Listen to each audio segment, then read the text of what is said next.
Nagsama-sama nga na naman tayo dito kila Papa at syempre hindi mawawala ang munting salo-salo kapag nagsasama-sama tayo. Pero bago yon, kailangan muna nating magtulong-tulong para maihanda na natin yung kakainin natin para sa ating pananghalian. Syempre, nandito yung ate ko na napakasipag kaya nga siya na rin yung naghahanda dyan ng ating lulutuin. Napabisita nga din dito yung isa kong ate at kasama niya din yung asawa at mga anak niya. Eto nga at abalang-abala pa silang manood dito. Ito nga pamangkin ko si Ella, ganyan pa yung upo. Ito nga si Papa tumutulong na rin dito mag-asikaso. Nagbalat nga pala siya nitong papaya para nga daw may ngatain kami habang naghihintay ng niluluto. Tignan nyo naman si Ella, dito niya pa napiling tumambay sa ilalim ng halamanan. Ito nga si Papa nagbabalat na ng papaya. Sabi ko nga sa kanya nakahubad na naman siya.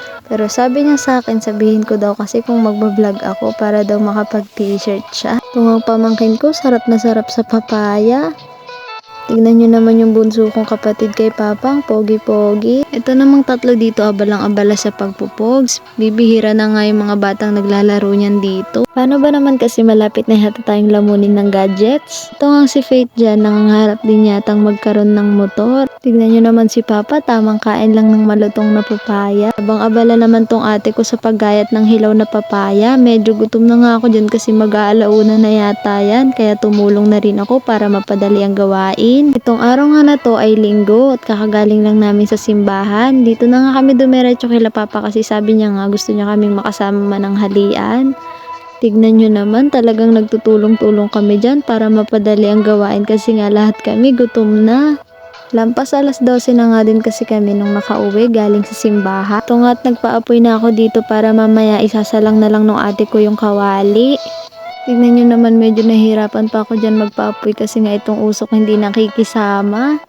Ilang minuto nga lang pagka-uwi namin, nakasunod pala sila pastor sa amin kasi nga gusto daw nilang bumisita dito sa farm. Nakakatuwa nga yung mga taong nakakasalamuhan natin kasi nga nangangarap din silang makapunta dito sa farm. Kasi nga naman, ang ganda-ganda talaga dito, sariwang hangin, tahimik. Ipong magmamasid ka lang sa paligid mo at pagmamasdan mo yung mga dahon na green na nagsasayawan dahil sa hangin.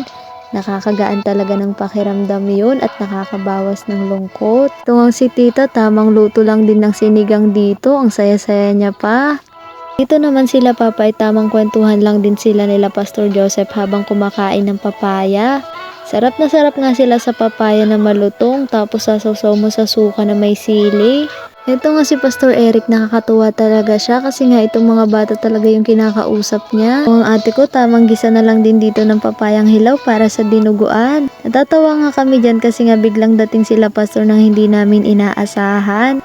Kasi nga kasabihan ng iba bawal daw sa born again yung dinuguan. Kaya nga nagdalawang isip kami dyan nung ate ko kung lulutuin pa ba namin. Pero tinanong naman namin kay pastor kung okay lang. Sabi niya pa nga okay lang naman daw kasi nga lahat naman daw talaga dapat ay pinagpapasalamat kay Lord. Ang alam ko nga guys, hindi talaga kumakain ng dinuguan yung iba kaya pasensya na po sa mga hindi kumakain ng dinuguan dyan.